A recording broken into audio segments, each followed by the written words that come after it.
Mga karos, magandang araw po sa ating lahat. Ito, kamusta po tayong lahat? Welcome back po muli dito sa aming channel. Bali ngayon araw po ng Sabado, May 10. So mamaya payroll po tayo. Bali update tayo sa mga ongoing project natin dito sa Riego de Dios sa Lumina.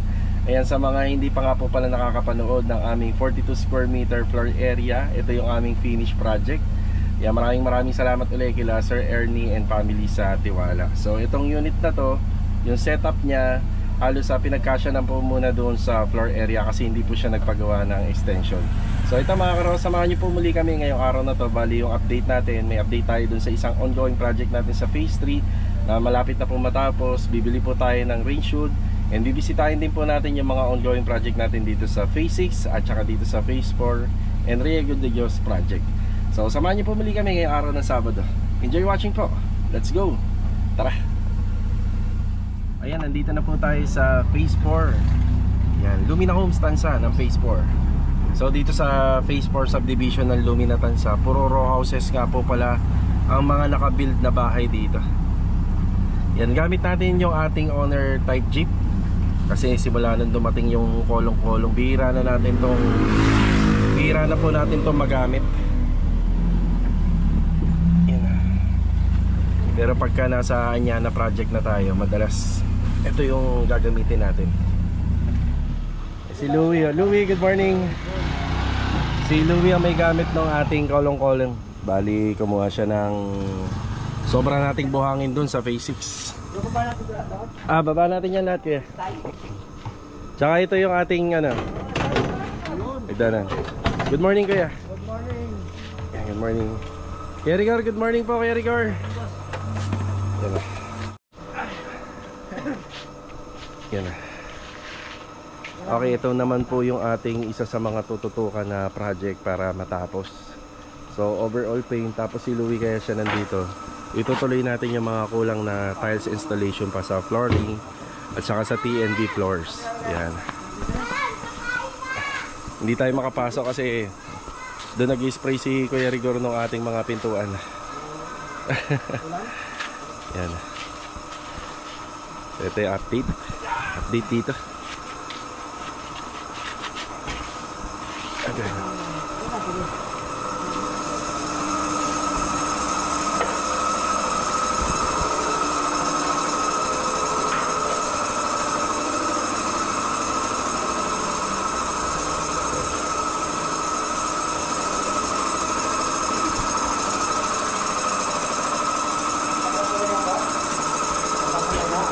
Ayos.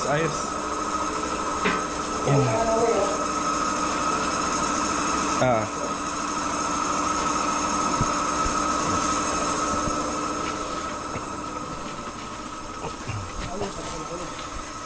Yan, si Louie mo na yung gagamit ng kolong-kolong. Yan, update tayo doon sa phase 6. Tara. Nandito na po tayo sa phase 6. Good morning nga po pala sa mga client owner namin dito. Kung hindi uulan mamaya, baka i-pull out na po namin to. Meron pa po kaming isang project na gagawin dito. Doon po banda. Yan, pagka diniretso lang po to. Pero itong mga coconut lumbers na po to, parang pipilian na lang po yung mga dapat na gamitin dito. Kasi yung iba rito pa-reject na. Kuya Richard, good morning po Kuya Richard. Good morning. Rusty, good morning. Si Adonis. Good morning. Ayan, Bilal, good morning. Good morning. Ayan. Marvin, good morning. Good morning. Okay, bali dito nakapaglagay na po sila ng Hardiplex insulation or piping board. Yan, tapos yung ating gutter, ayun na rin, nandito na rin. Bali, ang nagkasya dito sa gutter na to, tatlong 8 feet. Yan, tatlong 8 feet kasi nasa 7 meters to. So, mas maganda, medyo pasobra na para yung dugtungan ng gutter. Hindi na po babalik yung tubig kapag umuulan. So, yun ang sikreto. Yan. Yan, buhangin natin, masyadong madami. Gawa ng hanggang sa matapos na po ito yung tiles natin dito. Tapos dito naman sa kabila, ayan, magdadagdag pa tayo.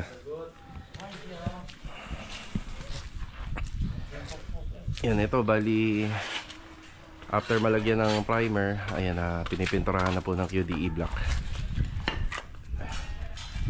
Ilang ilaw LED, sir? 4. Yan, divide mo na lang log ha. Apat yan. Tapos dito mag-install na po sila ng tiles para sa poste. So yung harapan lang po ng poste, then sinama na po namin to. Yan, kasama na.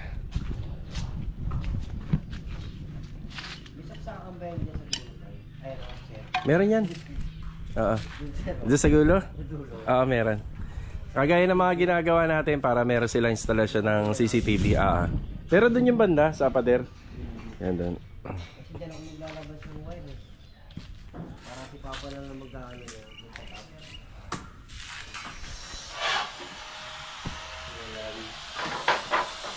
Yan, magtatanggal na rin kami ng mga kalat dito para lumuwag. Ito yung mga ginagawa rito. Yan, inaayos muna to. Lalo na yung sa abang ng wiring. Kasi itong mga ginagawa nating roofing trusses, may mga nakaabang na wiring dyan para sa ilaw. So 4 na ilaw ang ilalagay namin dito. Tapos ito sampayan, yan di mawawala. Tapos pwede na rin natin ipagawa yung ano dun, yung sa pinakahamba ng pintuan gamit yung tubular. Yan, ito nga po pala yung yan na. Ito yung ano, tiles na gagamitin namin sa poste. Yan. Tapos dito nga pala sa magkatapatang project natin, ayan, meron na pong ano yan, meron na po siyang concrete, additional concrete flooring. Yan, meron na. So yung ano po nito, yung pagpapahid po ng waterproofing flexiban, yung pag matatapos na po yung unit, yung bahay, kasi maapak-apakan lang. Maganda po sana ma-turnover natin ng malinis. Yan na. Ganun din sa kabila. Yan, medyo makalat na nga kami rito. Pero itong maghapon na to, yan, paluluwagin po namin to. Saka yun dito. Yan, pagtulong-tulungan muna namin yung mga kahoy. Mamaya naman, babalik tayo rito after break time. So ngayon, pupunta tayo dito sa may all home. Bibili natin yung gas range para dun sa project natin sa phase 3. Yan, kaya dala-dala rin natin tong Honor type jeep. Tapos after break time, yan, after break time, yan, babalik tayo rito para makapaghakot. Importante po yan sa sa renovation, na napapaluwag po natin yung bahay, kasi may tendency kapag yun nakikita natin na ganun, bumabagal na yung kilos ng mga manggagawa dahil hindi na sila nakakakilos ng na maluwag. Daanan natin dito yung susunod na project pagkatapos nitong mga unit na ginagawa natin dito. So ito po yun. Yan, ito. Wala pa silang kuryente. Ayan o. Pero may meter base na. So dyan na po natin ilalagay yung mga yung mga kahoy, yung coconut lumbers saka mga pinulik boards. Ayan. Lalagyan po natin ng yan, ng extension paikot. So yun lang po yung pinagagawa dyan. Tapos dito kahapon, ang ginawa naman dito, yung concrete topping ng slab, yan, natapos na po nila. Medyo sinobrahan ko na lang yung in-order kong buhangin dito, kasi bistay po yung ginagamit po doon sa concrete topping. Yan naman po, dadalhin na lang po natin yan dito sa dalawang magkatapatang project natin. Yan, tapos ito rin, paumpisahan ko na rin yan ipalinis. Yan, para hindi kumalat sa kalsada. Okay, let's go. Tara. Dito na tayo sa all home. Ayan. Dito natin bibiliin yung 80 cm na gas range. Tara. Check na lang din Ito na yun ha. Apo, sir. Bagong bago. 80 cm. Bali, ito napili ni client po isa 5 burner na full gas. So wala po siyang electric hot plate. Yan po yung prepared niya. Ano kay Bay? Bakit po? Hindi ako gas net. Basta sir, pag mga may factory defect. Okay. Hindi lang din. Na-check naman natin maayos maganda. Kung sakali lang sir, ni Sase, pag kung kailan nakaano na sa gas. Pero okay. Yan, okay na po. Bali, Technogas nga po pala yung brand ng gas range. So saktong-sakto lang, ito yung Honor type jeep yung gamit natin. Yan, saktong-sakto lang siya rito. Komportable po yung appliances. So magbe-break time lang po muna tayo. Tapos ay ihatid po natin to sa phase 3. Tara.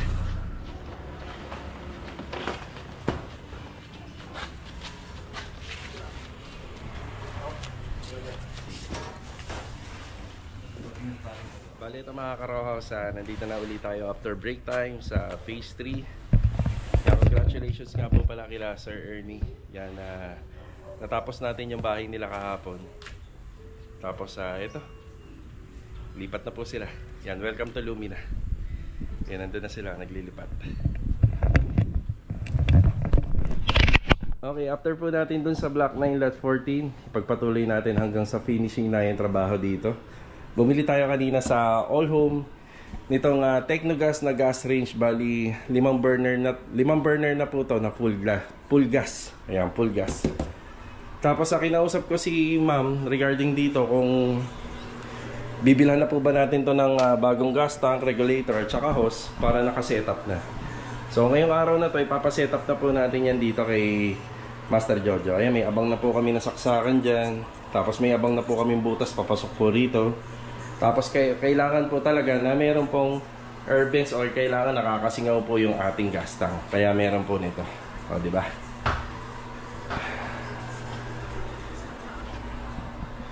Hindi ba madilim dyan, kuya? Buksan mo. Ayan. Ilaw. Ayan yung ginagawa namin dito. Bali, ano na po to? Retouching paint na. Tapos linis na. Doon sa taas, yung flashing na lang po rito banda. Yan na diniscuss ko noon. Yan yung flashing dyan. Tapos yung waterproofing po sa taas at saka yung waterproofing ng bubong dito sa baba. So halos tapos na. Yan, maraming salamat nga po pala sa family nila Sir Ernie. Ayan, may pasalubong po sa atin. Oh. Yan, oh. Yan, dito ko na po dinala kila Kuya Dindo para may merienda sila. At saka may kasama pa pong ano yan eh. May kasama pang pakwan. Yan, oo, may kasama pang pakwan po yan. Yan binigay nila sa atin. Yan o, bigay natin kaya na to. Kay Kuya Dindo yung isa. Diba? So ito update dito. Tapos yung Kuya, para sa ito ha. Thank you, Oo. Thank you, ma'am. Yan. Salamat po, Sir Ernie. Yun o. Maraming salamat. Sabi ni Sir Ernie, magpapagawa daw siya ng extension kapag nagka-budget na. Ano yata kasi sila kuya eh. 3 yung anak niya eh. Kailangan yun magawa ng extension. So Sir Ernie and ma'am, ganito po yung mangyayari dun. Yan, ganyan. Pag nagkaroon ng extension, luluwag. Napakaluwag. So ito nga po pala yung update dito. Ito, kukunin ko to lahat. Ipo-pull out ko. Pero ihintayin ko muna na maikabit tong isa. Yan. Ang diskarte po kasi namin, pag naikabit na lahat ng curtain rod, susukatan namin yan pababa. So medyo lumagpas po kasi yung mga kortina na binili po ni client. So abot na hanggang sahig. So patatabasan po natin ng saktong-sakto lang. Tapos ito na lang yung kailangan ko, yung flanges. Ito naman kahit na mahuli na to. Yan, kahit mahuli na yan okay lang. So madali na lang naman po yan. Tsaka may materials na po dito. Yung flanges lang wala. Yan, bali retouching paint. Yan, si Kuya Dindo na ang bahala dyan. Kahit siguro mag-isa na lang siya rito kasi actually malinis na to. Mas lilinisin na lang. Yan, may mga ilang araw na lang naman po kami dito. So sa nakikita ko, kahit hindi na po kami maghabol dahil sapat na po yung araw na palugit na binigay po natin kay client dito. Medyo mahaba na po yun. Yan, mamaya babalik tayo rito para makapag-update dito po sa gas range natin. So tingnan natin kung anong magiging itsura nitong ating kitchen area. Kasi ito na lang po ang kulang. Tingnan natin kung ano magiging format tsaka ganda niya kapag nakompleto na. So syempre kailangan po yan. Saka may i-discuss din ako tungkol po dito sa range hood at saka sa gas range. Okay, punta muna tayo ng Riego de Dios project. Kuya, merienda mo ta. Salamat, Sir. Sige. Bumalik ako rito sa phase 6. Yan o. Kuya, galing pa ng Mindoro. Banana chips at saka ayan o. May suman-suman pa. Meriendahin nyo mamaya. Tsaka ano, itong pakwan.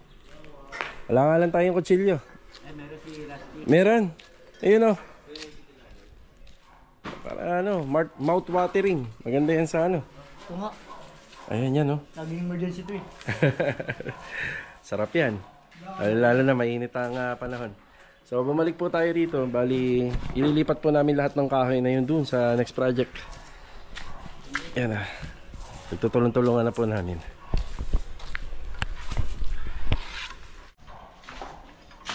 Oh, maganda yung pakwan na yan.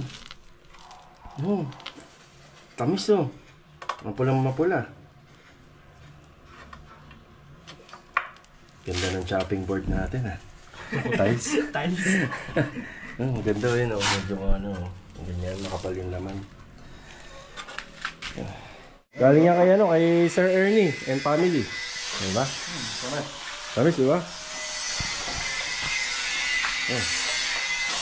Don, tara Don. Pakwan. Tamis na ko yan oh.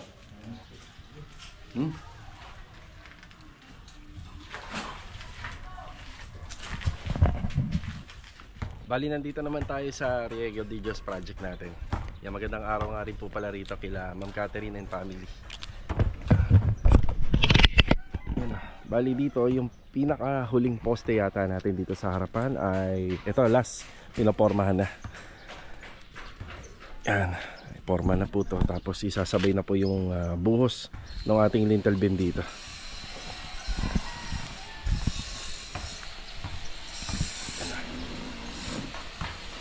Tapos yung private pole natin, ayan.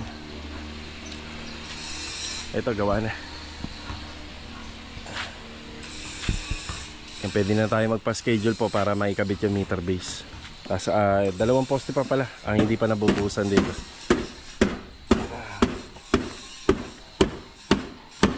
Sandy, good afternoon po kay Sandy. May nakaano tayo dyan? Yung dowel? Ay, lalagyan mo na lang. Sige. Kuya Boy, good afternoon.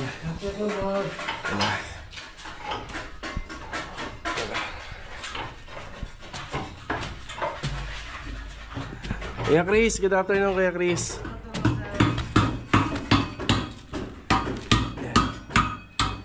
Kuya Doming, good afternoon po. At saka kay Kuya Ruel. Kamusta Ayuda? Nakakuha ba? Sinisipag nga sir. Sinipag? Nakakuha na. Magsipag-sipagan para hindi ito mabawasan eh. Ay, yung pala yun, no? Mukhang maraming bayarin si Kuya Doming, ah. Mukhang maraming... Okay na daw sir? Okay na. Hindi na rin ito pumunta raw sir. Kahit hindi na pumunta. Wala lang. Wala lang hilo. Hindi na may hilo, no, Kuya? Hindi na may hilo si Kuya Doming. Ayan, bali dito, lintel beam. Ayan, naglalagay na po sila rito. Tapos, syempre, meron po tayong pinaka-canopy. Kaya meron po tayong horizontal na inaabang dyan. Ayan po, para sa canopy. Tapos ito, nakapagano na rito, kasentada.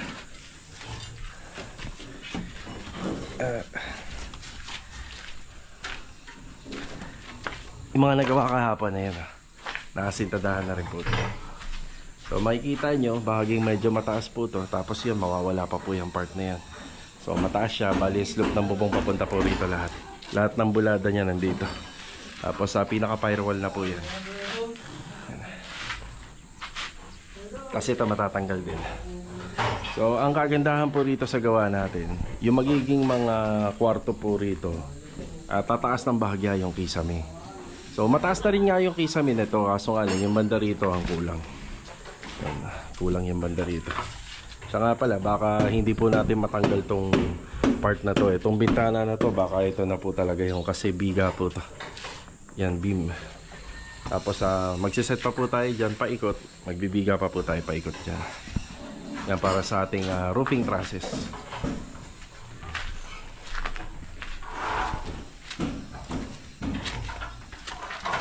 Sa Lunes, no kuya, no?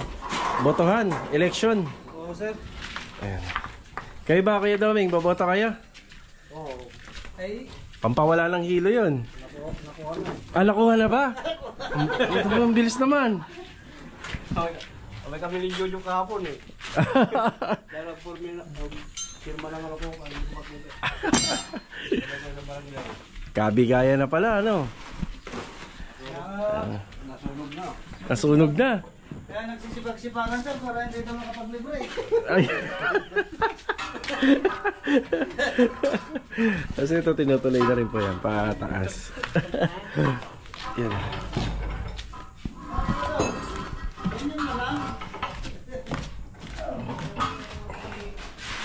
Mga bakal naman, marami pa. Ano kaya, no? Wala na yung pag-12. Pang... Pag-ikot, pang-TV. 12. Okay. Puro tinira yun. So sa Lunes, kailangan mapag-deliver na, no? 12mm. Ito, puro 10mm na lang po to. Puro tinira. Ah, sige. Sa... Ayun ba sa ano mo? Nagpapalagay pala ho si ma'am dito ng 3-way kagaya ng ginagawa natin sa Lumina. Sa labas? Oo, mismo. Sa labas? Aha. Loob? Aha. Kasi kahit dito lang daw banda, hindi kahit dito, wala na. Ito lang mahalaga itong main entrance. Itong main door. Yan ang lagi. Ito lang po. Aha. Kahit ilang ilaw yan. Aha, kahit isang switch lang po yan. Okay. Dito sa ano lang yung TV sa meron. Sige ha. Sige. Ayos na yan. Eh yung tubigan nyo na maliit, kayo na magdadala. Sige ha.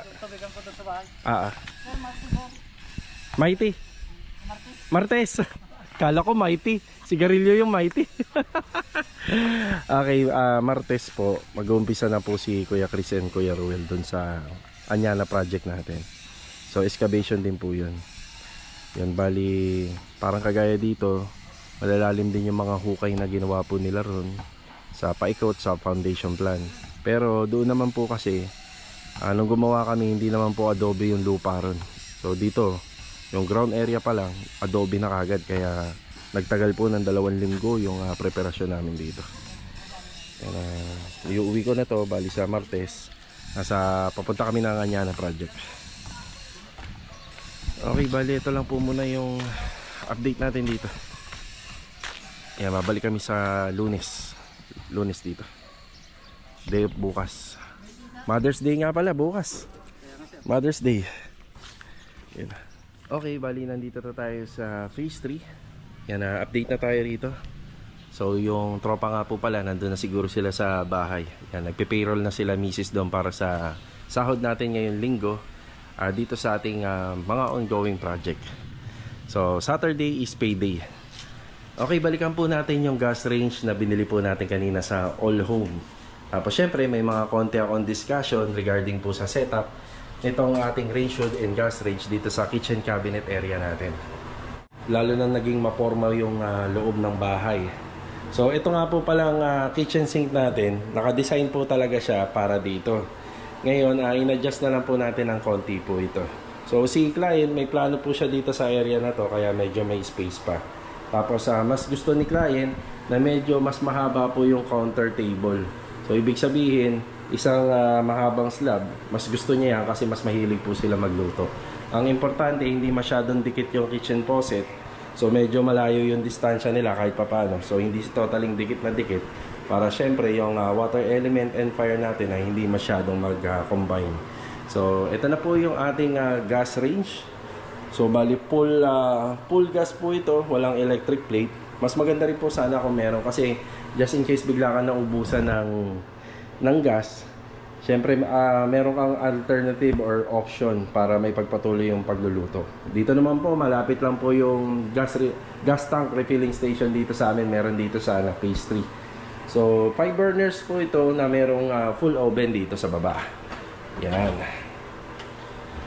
Okay, marami na pong klaseng setup ang mga ganitong appliances. Minsan naka-built-in siya, tapos minsan niya may mga oven at saka microwave na naka-built-in na rin po sa cabinet. So si client, ito lang po talaga yung ipinalagay niya.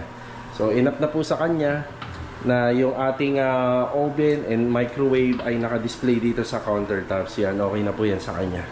Okay, pag-usapan natin yung sukat ng ating gas range at saka range hood. Si range hood, mapapansin nyo, medyo mas malaki siya or mas malapad siya compare po dun sa ating gas range. Si range hood po nasa 90 cm, tapos si gas range naman nasa 80 cm. So ito nga po pala, adjustable naman po yung paa niya. Pwede pa na po nating itaas yan.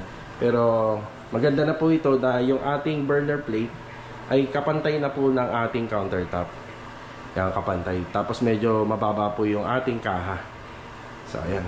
Kapag sinara to, yan, level po yan. Yan, magka-level po sila.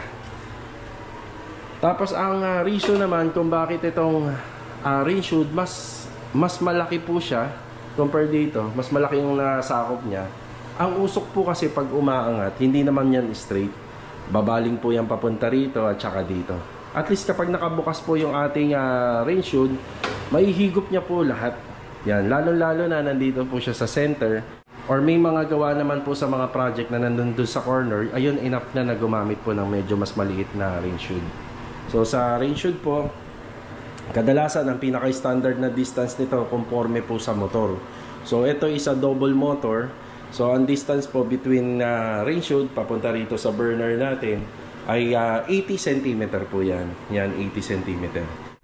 Tapos pwede naman po natin isagad ng 80 cm kahit pa paano para medyo maluwag. So hindi nakakailang po magluto. Kapag medyo mababa na po kasi to, medyo nakakailang na magluto kasi feeling natin tatamaan natin yung ring shoot habang nagluluto. So ito, kapag humigop po ng hangin, at least covered niya po lahat kaya medyo mas laki po ito compare dito. Ayan, bali ito nga po pala yung aking pangarap na kitchen. Ayan, na-vlog ko yan noon. Ito, nakukompleto na. Mas lalo nang pumorma po yung kusina ni client. Mas lalo na po nakompleto at gumanda. So, yung kanyang mga oven at saka microwave isa, dito na lang po. Bali si client po, mahilig po siya magluto. Kaya hiniling niya po sa amin na gusto niya mas may malawak na area para po sa countertops. Kaya dito po natin nilagay yung kanyang kitchen area, itong lutuan. Yan. So, ito mga karos, hanggang dito na lang po muna yung vlog natin ngayong araw po na Sabado. Sana meron po tayo na share na idea at meron po tayo natututunan dito sa aming vlog. So, kita-kita na lang po uli for the next video. Yan, God bless po sa ating lahat. Ito, paalam po muna. Ganda. Wow. Diba? Ilan sa mga nagawa po dito, pina-retouch na po natin itong mga cabinet. You know, retouching. Yan, naka-retouch na rin po yan. At saka dito. So, bukas or sa susunod na araw, yan, linis po ulit tayo hanggang sa ma-turnover natin. Yan, paalam po muna. Tara.